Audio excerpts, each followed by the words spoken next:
Well, the left's anti-gun agenda has scored a major victory in the aftermath of the Parkland, Florida mass shooting. Officials in the Chicago suburb of Deerfield have banned the possession, sale, and manufacture of assault-style weapons and large-capacity magazines. Residents have until June 13th to give them up, and if they refuse, they will face fines of up to $1,000 per day. Will other liberal strongholds soon try to follow in Deerfield's path? Joining us now with reactions, Democratic strategist Joel Payne. Joel, we've been hearing for weeks that the left doesn't have an anti-gun agenda. They don't have an agenda of banning guns. But yet here we are with Deerfield, Illinois, not just banning, quote, assault rifles, which really is a loaded political term. We're talking about semi-automatic sporting rifles here, but a number of other accessories that they deem as military style.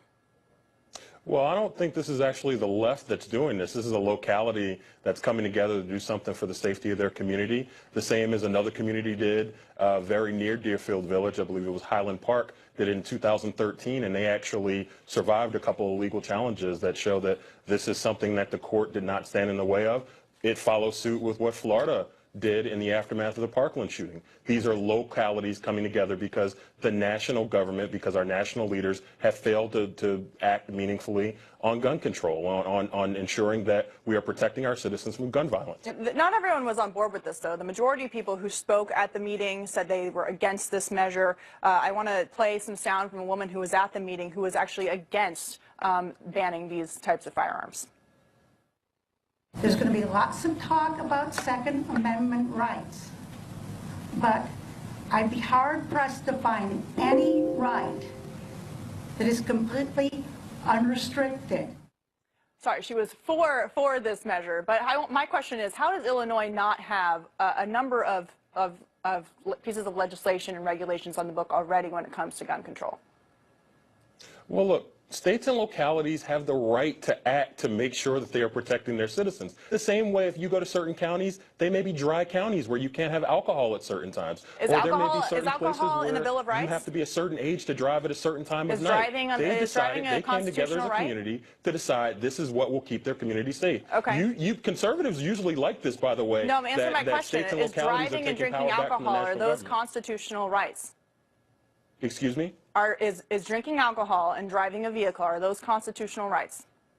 Those aren't constitutional rights, but those are certainly things that our government says so we shouldn't treat constitutional rights when they are one. Other amendments in our cherished amendments, we have restrictions on. We have restrictions on all of our amendments, the Second Amendment. Not to prevent us from being able to enjoy them fully, but to be able to enjoy them responsibly. Well, and so, again, I think it's very inconsistent ideologically for conservatives to say that now they have a problem with local governments and localities coming together to protect their communities. Conservatives don't believe in taking out certain pieces of the Bill of Rights depending on what place you live in. I would hope that the entire Bill of Rights would apply that way. But my question for you, based on the fact that this ban did pass, how are they going to enforce this? They say they're going to charge people $1,000 a day if they don't turn these firearms over by June 13th. Are they then going to go search people's homes unlawfully? Are they going to go get a warrant to decide whose home they get to search and seize their weapons? How are you actually going to enforce something like this? Well, why would you assume they would do anything unlawfully? How do you enforce any other law or regulation or No, I'm honestly asking, are you going to go door to door to people's homes and confiscate their firearms? How do you enforce a law like this? Well, I don't live there, but I imagine it's the same way that you would do anything. For the rest of the country, if there's a law against jaywalking, I assume that people, if they're caught jaywalking, are going to be fined or reprimanded. The Second Amendment. It's the same exact thing. No, seriously, I mean, the left talks all about how they don't want to confiscate firearms. They passed legislation like this, which would require law enforcement agents to go into homes. They did the same thing. They simply raised the age. They did not do the same thing. Okay, but answer my question. How do you enforce a law like this without actually violating a number of the other rights we have in the Constitution, like right to non-improper search and seizure? How are they going to enforce this law, and how would they do it across the country? I'm not quite sure how to answer your question. How do you enforce a law? I mean, you enforce a law the way you do anything. You work with your local officials to make sure that they are aware of what the regulations are, and you take steps to make sure that citizens are aware of that. And if people run afoul of it, you hold them accountable for it. How do you enforce any law? And this is exactly why gun owners don't want a national registry, because liberals want to know exactly where the guns are, by the way, so they can confiscate them. It was upheld by the 7th We're out of time. Appeals Court, and also the Supreme Court Thank you so much. We'll be right back. Your conservative court.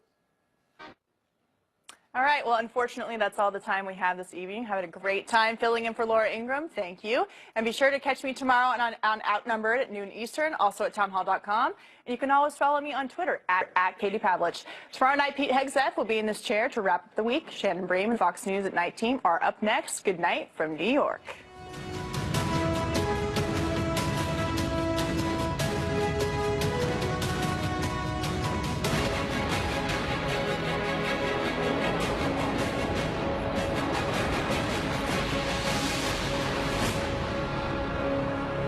I'm Shannon Bream in Washington, and this is Fox News at Night. A big show tonight. Senator Ron Johnson talks about trade tensions. He is just back from China. Did or didn't Roger Stone dine with Julian Assange within days of predicting devastating WikiLeaks emails? Stone is here live tonight. Plus, Anthony Scaramucci joins us to weigh in on the president throwing out the script today. But we begin with breaking news here in the proverbial swamp. From the president responding for the first time to a key part of the Stormy Daniels saga, to freshly discovered documents Republicans say show new evidence of Justice Department and FBI bias against the Trump presidential campaign, to new fallout at this late hour on President Trump's embattled EPA Administrator Scott Pruitt. We've got team coverage for you tonight. Chief National Correspondent Ed Henry has the latest on the alleged payout to Stormy Daniels, plus the latest on his interview with Pruitt. But we begin with Chief Intelligence Correspondent Catherine Herridge with those new text messages between FBI agents Peter Strzok and Lisa Page. Catherine. Shannon, Republicans in the House complain they are getting records, but important facts and names are blacked out. In this letter to the Deputy Attorney General, Congressman Mark Meadows and Jim Jordan, who sit on the House Government Oversight Committee, want more information about an exchange between FBI employees about who and what gets redacted before records are sent to the Hill. FBI employee 1, are you sure you want me to keep you redacted for the congressional production? FBI employee 2 responds, is that an option? FBI employee 1 adds, smiley face emoji, you will be redacted. In a separate development, text messages between FBI agent Strzok and FBI lawyer Lisa Page indicate that Strzok traveled to London in early August 2016 to interview a key witness, just days after the FBI opened an investigation into alleged contact between Russian officials and the Trump campaign. The two FBI officials appear to debate amongst themselves about what they will share with their superiors at the Justice Department when Strzok returns to Washington, D.C. Strzok writes, I think we need to consider the lines of what we disclosed to DOJ. For example, the last stipulation notes we will not disclose. Less than a week later, the text suggests a series of high-profile briefings began on the Hill and also at the White House. There was no immediate response from the FBI tonight, Shannon. All right, Catherine Herridge with the very latest. Thank you. President Trump told reporters today he did not know about a $130,000 payment his personal attorney made to an adult film performer, Stormy Daniels, who alleges they had a one-night affair. Chief National Correspondent Ed Henry is following the Stormy story for us tonight, and also the latest on EPA Administrator Scott Pruitt, whom he interviewed yesterday, and Ed, you set off quite a firestorm with that. Shannon, interesting, because the Washington Post reporting just a few moments ago that Scott Pruitt's job is in increasing jeopardy because the newspaper is quoting sources at the White House and elsewhere in the administration is saying the EPA chief may have misled Fox yesterday when he claimed he only found out about those large pay raises for a couple of top staffers a couple days ago. The paper suggested he had pushed for them long before that, but had not officially signed off on them. That is on top of the fact that we are hearing Chief of Staff John Kelly and other top White House aides urged Pruitt to not do the interview with us at all, and he went ahead anyway. On the other hand, the president spoke out today on Pruitt's behalf. That may help his situation big time. The president suggested he still has confidence in his EPA chief, and Republican Senator Rand Paul tweeted as well today this about Pruitt, saying EPA's Scott Pruitt is likely the bravest and most conservative member of Trump's cabinet. We need him to help at real Donald Trump drain the regulatory swamp. And the fact of the matter is, Ted Cruz also spoke out a short time ago on Twitter on behalf of Pruitt. Here's the president today as well. Pruitt, I couldn't hear it. I think that Scott has done a fantastic job. I think he's a fantastic person.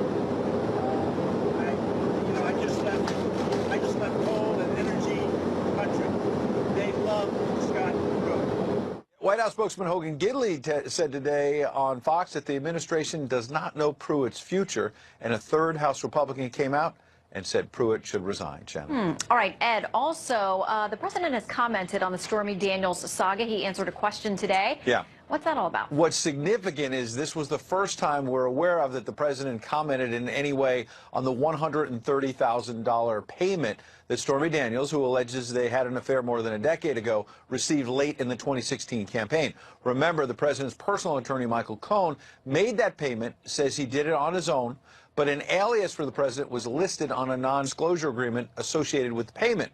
When asked about that payment by a reporter on Air Force One as he came home from West Virginia after that tax reform roundtable, the president said he simply knew nothing about it. Watch. Did you know about the $130,000 payment to Stormy Daniels? Then why did Michael Cohen make it if there was no truth or allegation? Well, you have to ask Michael Cohen. Michael's my attorney, and you'll have to ask Michael.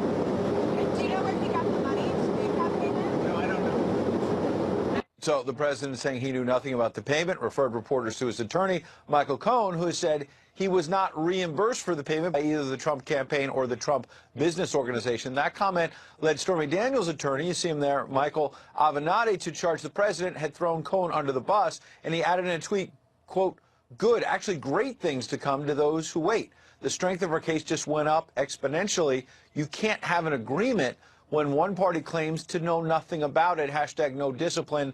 Hashtag thanks for playing." You can see all that. Cohen and his team are clearly going to fight any attempt, though, to suggest that the non-disclosure agreement has been dissolved by a simple comment to the media. And the key here is the White House is less concerned about a comment to a reporter. They're more focused on preventing the president from having to go under oath. That's what would matter and give a deposition in this case, Shannon. All right, Ed Henry with all the latest on two big stories tonight. Thank you Great to so see you. much. All right, so the president said he didn't know about the Stormy Daniels payment, but should he have answered the question at all? Let's talk about it with Fox News politics editor Chris Steyerwalt. I mean, as far as I know, this is the first time we've seen him publicly acknowledge this story at all, out of his mouth. Right. What are you going to do? I mean, the president hasn't had a press conference for more than 400 days. He does these little shout-bys with the press as he goes by. He does these bilateral things. But you can't duck forever. And at a certain point, and this is really the issue here, in the long run, if it's true, let's say that the accusations are true, will it be worth what they're going through to avoid saying that it's so, especially when so many of his supporters simply do not care. They simply do not care if it is true that if he had this Congress with this sex worker, that it wouldn't matter that they'd stipulate for the record that it's so. Will it be worth it in the end to deny it to this length and for this long? Well, and especially now when people start asking questions about whether it was a campaign contribution in kind and the FEC gets involved. Well, I mean, that's where it becomes a problem. All right, so her attorney, Avenatti, tweeted this. He said, "We very much look forward to testing the truthfulness of Mr. Trump's feigned lack of knowledge concerning the $130,000 payment as stated on Air Force One. As history teaches us, it is one thing to deceive the press and quite another to do so under oath." As far as I can tell, their last request to depose him was denied by the court. Was denied. Look, you're the lawyer. I have no idea whether it's possible that they're going to get the president under oath on this, except for the fact that they've got a lawsuit. Michael Cohen's got a lawsuit against Stormy Daniels, too. And as this goes forward, could the president find himself ensnared? Yes, quite possibly. Okay, so now let's talk about the EPA Administrator, Scott Pruitt, because the more the details come out, the more questions are raised. Here is what Hogan Gidley said, the Deputy White House Press Secretary, today when asked about where things stand. The president wants and demands, quite frankly, from his cabinet and from all of his staffers, the highest level of ethics, ethical behavior. We want people to comply with ethics. But in the meantime, we're looking into this because, you know, the president wants that level of accountability for everyone who works for him. Yeah, and more than one person at the White House saying we're looking into it. We want to know the details. But listen, you know, there are many conservatives coming to his defense, as Ed pointed out, who are tweeting things like, listen, he's doing such an effective job. The left is terrified of him. He's the most conservative person on the president's cabinet. We have to stand by him. Well, if that's your standard for ethics, then you are the swamp. Then if your standard for ethics are I like the things that he does, therefore I don't care about the ethics. If that's where you are, then you're the triple swamp. You are all of the swamp. Okay, but interesting that was mentioned, and Senator Rand Paul said this. He is the bravest and most conservative cabinet member. We need to have him to help drain the regulatory swamp. He used the word swamp. Regulatory swamp. He did qualify it, but he used the word swamp. So always the right thing to do in these situations is play a little switcheroo on the names. So how would Rand Paul feel? What do you think Rand Paul would be saying if Obama's EPA chief were living in a pretty much looks like subsidized dwelling that was owned by the wife of a solar panel maker or for the Sierra Club? What would people be saying on the right? Ethics, the point about ethics, look, people get their underwear they get all tangled up in their underwear over this stuff all the time. There's no question about it. There are innocent mistakes, there are real mistakes. What you have with Pruitt now is this pattern of behavior where you have where did the rays come from? I don't know where the rays come from. Well, maybe you did know where the rays came. Too many versions of the same story, too many different times. It doesn't matter how good he is at his job if he is in ethical breach. That's just the fact. And people who make it situational are the swamp. All right, well, we'll see how this all, because the president has vowed from the beginning, from the campaign trail, to drain the swamp. We'll see how he handles this, as the White House says they're looking for more facts. Chris Tyrwell, the fact is, we're glad to have you with us tonight. I'm feeling it. I'm feeling it. Come back soon. Okay. All right, President Trump threatens new tariffs against China as aluminum prices tumble after many expected they would soar because of these original rounds of tariffs. Republican Senator Ron Johnson weighs in, tells us whether he's still worried that the president's playing with fire. The president said he enjoys conflict.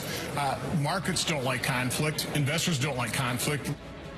Plus, leaked emails reveal Roger Stone claimed he dined with WikiLeaks' Julian Assange. Stone says it was a joke. It never happened. He joins us live tonight. We'll settle it. And California Democratic Senator Kamala Harris making the talk show rounds, and the question everyone is asking. Are you running for president, yes or no? Next question. All right.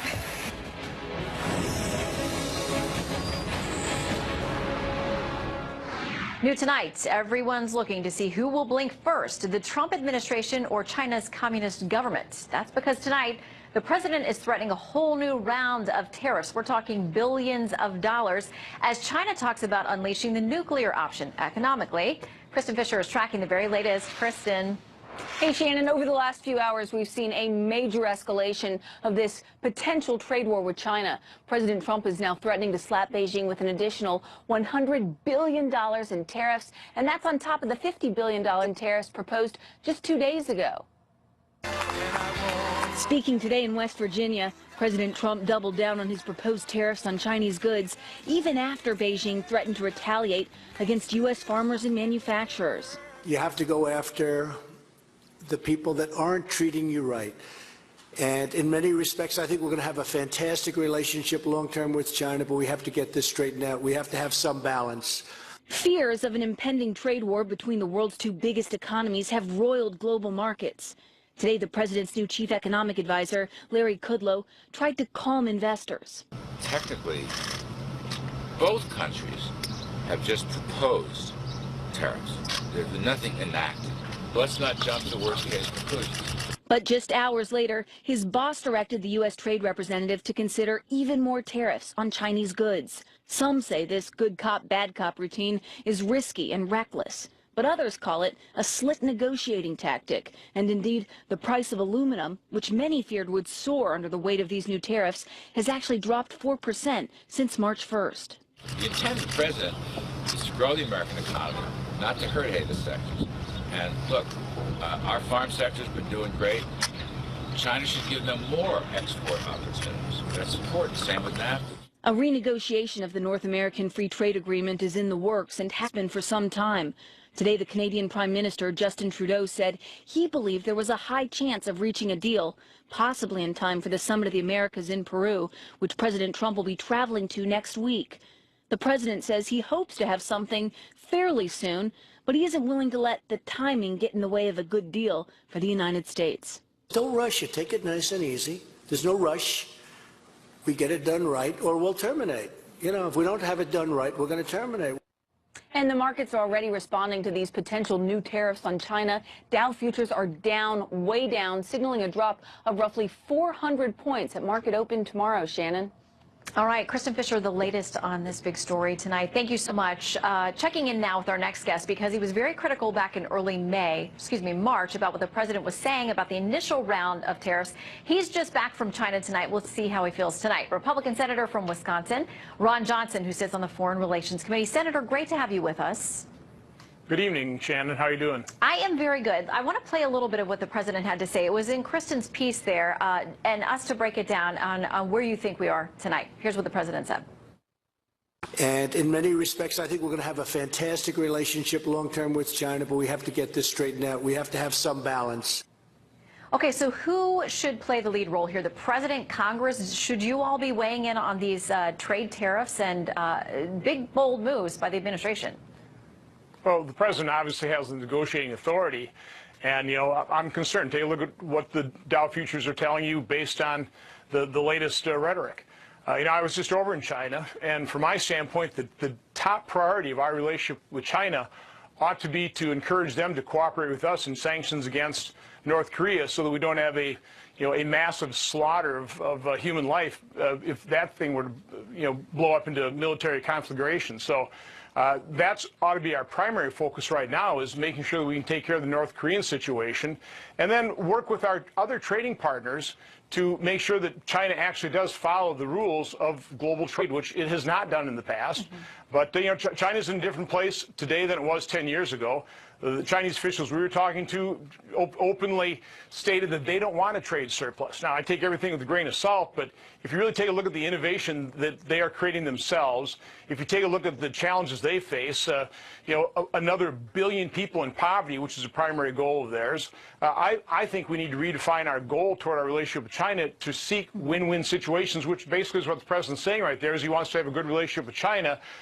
This just seems kind of a interesting way of trying to maintain a good relationship and get their cooperation on North Korea. Well, and I know that you've said that Chinese leaders have a great deal of pride. You mentioned a win-win situation. They have to save face. Our president's going to want to as well. So how does this standoff end? Well, right now, it doesn't look like it's ending anytime soon. It just keeps getting ratcheted up. And what's such a shame here and what's unfortunate is this president's done a great job at ending the increase in the regulatory burden, which has brought a great deal of certainty to our economy. We also made American businesses competitive, gave American taxpayers, virtually every one of them, a tax cut. That brought so much certainty and optimism to the economy. And all this talk of trade wars and tariffs and retaliation is bringing a high level of uncertainty. And just take a look at the markets. Okay, let's talk about North Korea, since you were just there and discussing very tough matters with folks in the region. A piece in Forbes says this by Roger Baker. He says Washington and Pyongyang have a long history of failed agreements between them.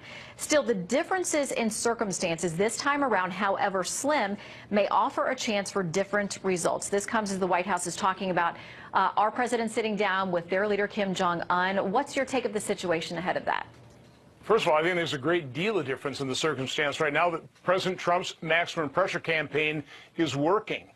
We met with two different defectors, and they know the deprivation in North Korea, and yet they were asking us to maintain that pressure, because that's the only way that you're going to reduce the oppression of the Kim Jong-un regime. And let's face it, President Xi is not happy with Kim Jong-un. He set off 3 missile tests while President Xi was hosting the G20 in China. Very insulting. And President Xi also realizes that nuclear proliferation in Asia is not in China's best interest. So I think the situation has changed dramatically, and the maximum pressure campaign needs to be maintained until North Korea completely dismantles its nuclear program in a very verifiable way, and that's what we need China to help us to make sure that we achieve. Well, and there are plenty of skeptics out there that can actually be achieved, but as the talks in the regions continue, and then potentially between the U.S. And North Korea directly as well, we will continue to watch that situation. Senator Johnson, welcome back, and thanks for joining us. Have a great night. You too. All right, President Trump goes off script, throwing away his prepared remarks. This was going to be my remarks. It would have taken about 2 minutes, but that would have been a little boring. And look who, he's chuckling already. Look who's here to weigh in. Anthony Scaramucci, former White House Communications Director, front and center when we return. Trump administration officials reportedly working the phones tonight, trying to get California on board with the idea of sending troops to the border.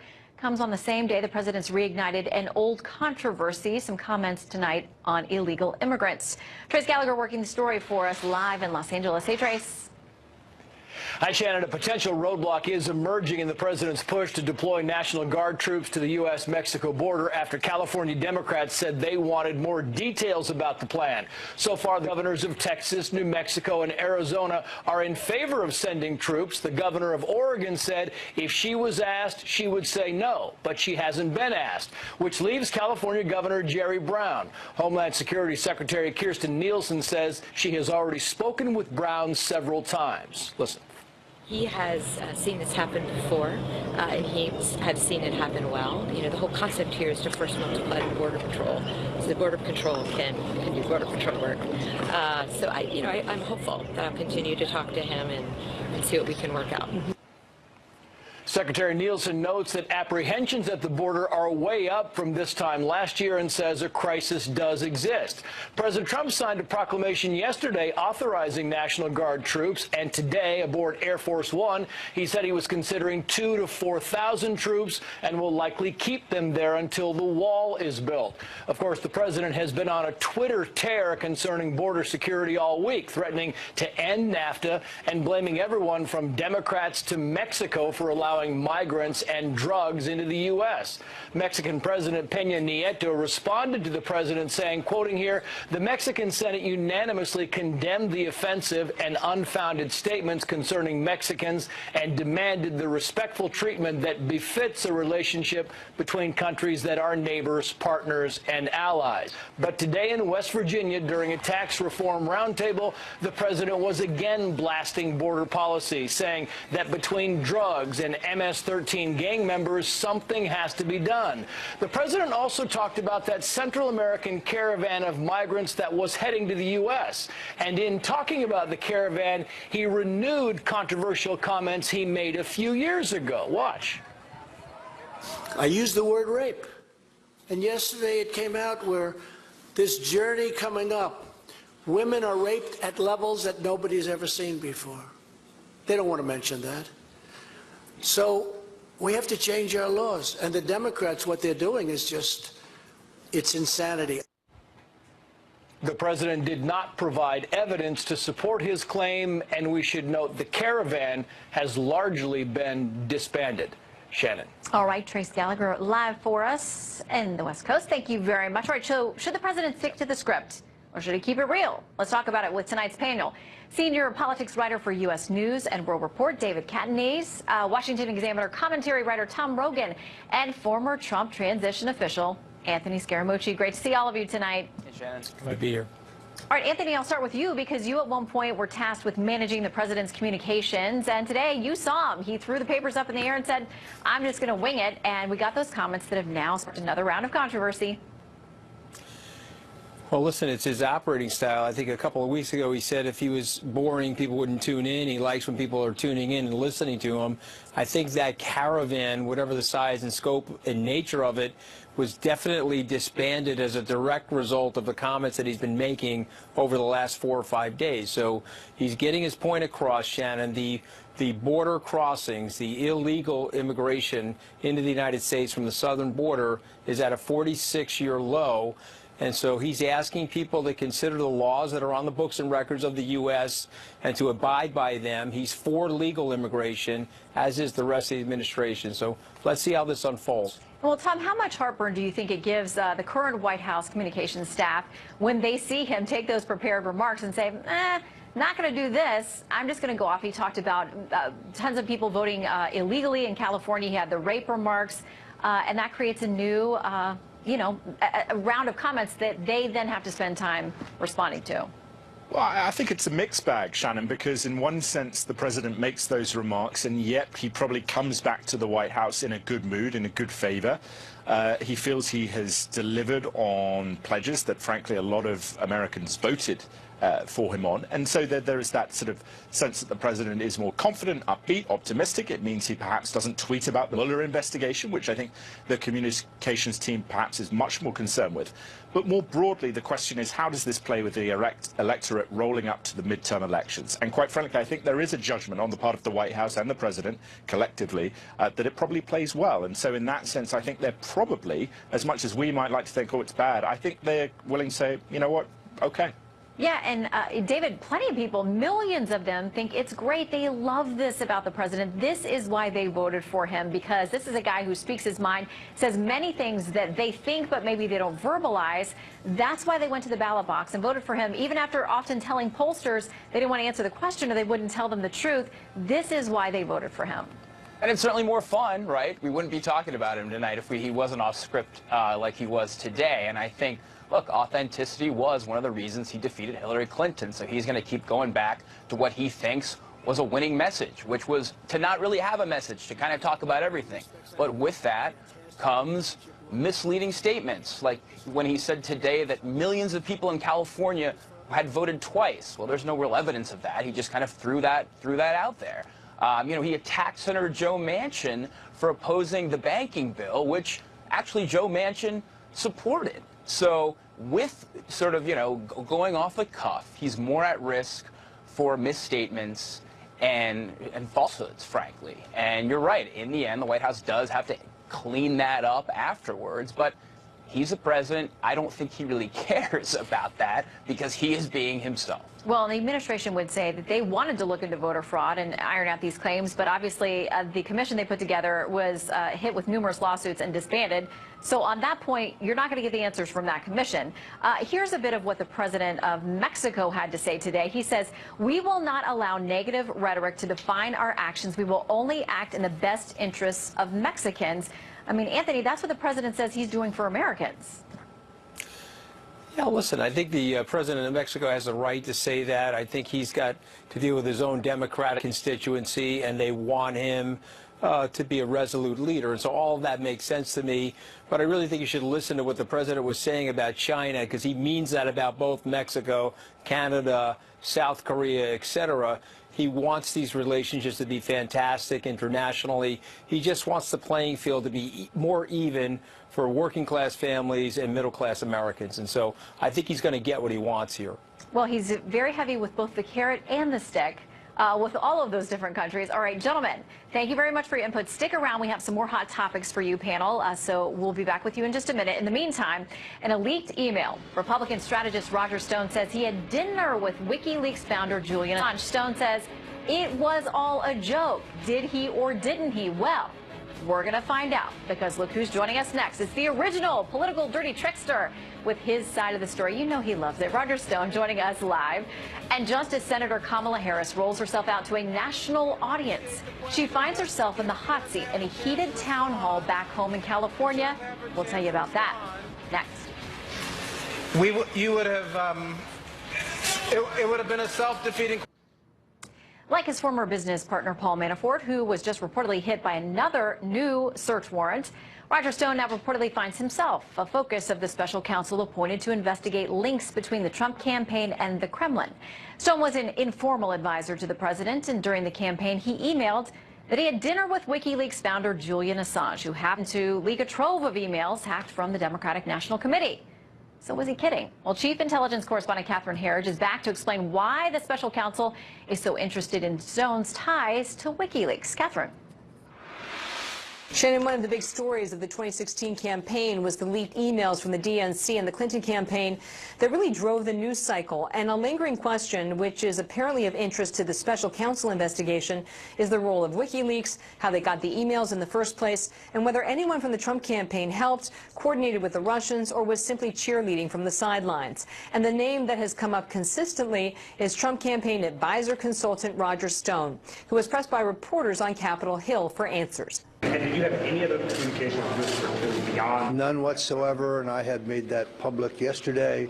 We released the entire exchange, which takes place, I believe, between August 15th and September 9th, many weeks after the publication by WikiLeaks of the DNC material, meaning collusion with Guccifer in the hacking and release of that material would be impossible unless I owned a time machine, which I do not. The Clinton campaign says the leaked emails was a major contributing factor to their defeat in 2016. Shannon? All right, Catherine, thank you very much. All right, joining us now, Roger Stone, known to be a political dirty trickster. He calls this report a joke. The Republican strategist joins us live. Roger, great to have you with us. Shannon, thanks for having me. You know, one of my rules, the only thing worse than in politics than being talked about is not being talked about. But at the same time, I remember Abraham Lincoln's story about the man who was being ridden out of town after being tarred and feathered on a rail. They asked him what he thought about it, and he said, well, but for the honor of it, I'd rather walk. This is a mainstream media mugging. Let's give you a quick etymology, if I may. The Washington Post first unearthed this story. Sam Nunberg, a very neurotic personality. When I worked with him for Donald Trump, he would sometimes call you 30 or 40 times a day. Often I would let his calls roll over to voice message and not talk to him because usually it was just kind of, what do you know, what do you hear? I'm a busy man.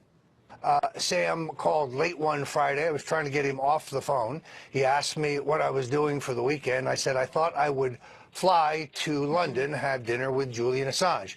The Washington Post, by the way, misquotes me on that.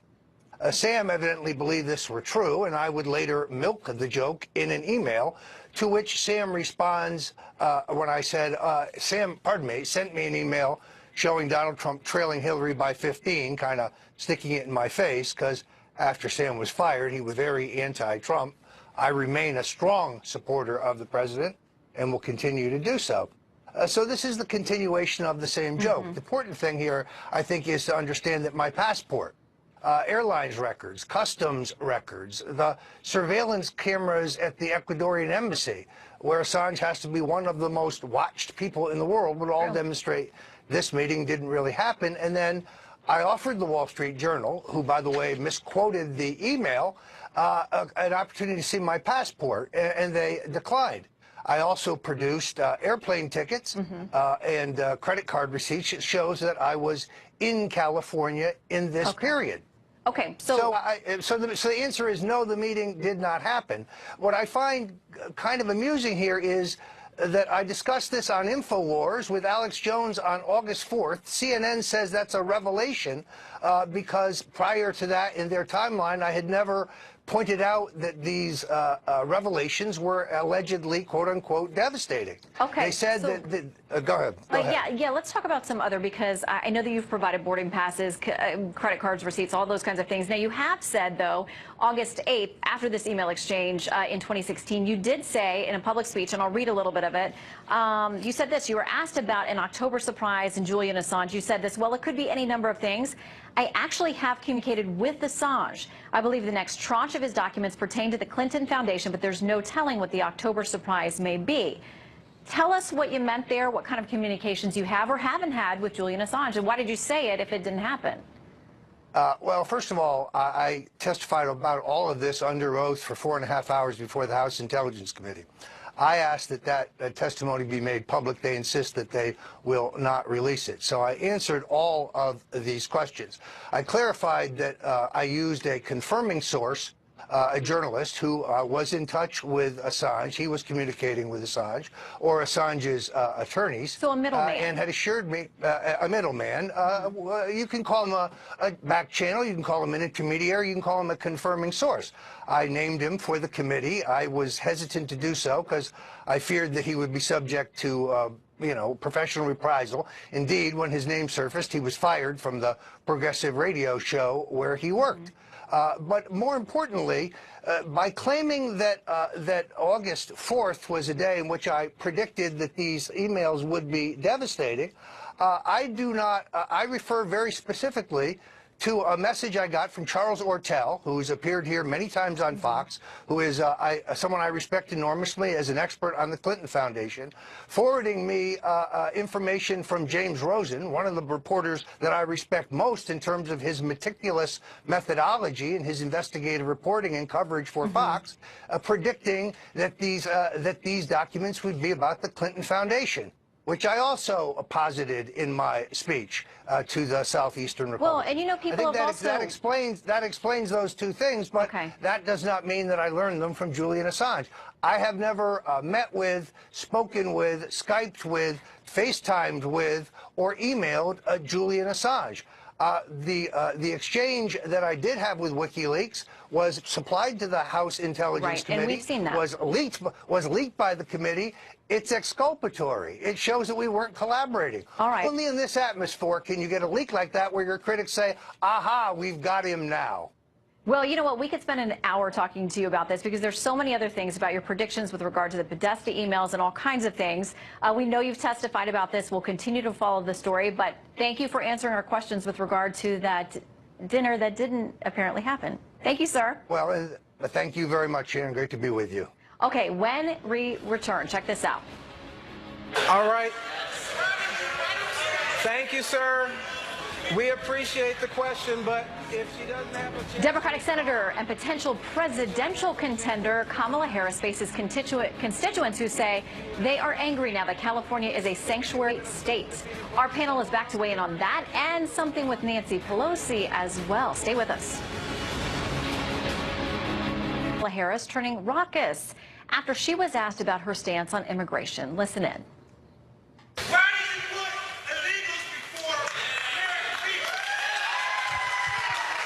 You got the facts wrong. Okay. I'm treating everybody equal. Hold on. You got the facts wrong. You need to know the facts if you're going to speak up. All right, let's bring tonight's panel back in on this. And Tom, I'll start with you. Everyone wants to know, is she running in 2020? She was asked on Ellen, kind of demurred, but everyone thinks that's what's going on here. Yeah, no, I think it's pretty clear that she is, at least at the moment. And I think you see that both in terms of her actual standing up for ICE, for example, compared to prospective primary candidates that she might face in the Democratic primary in 2020.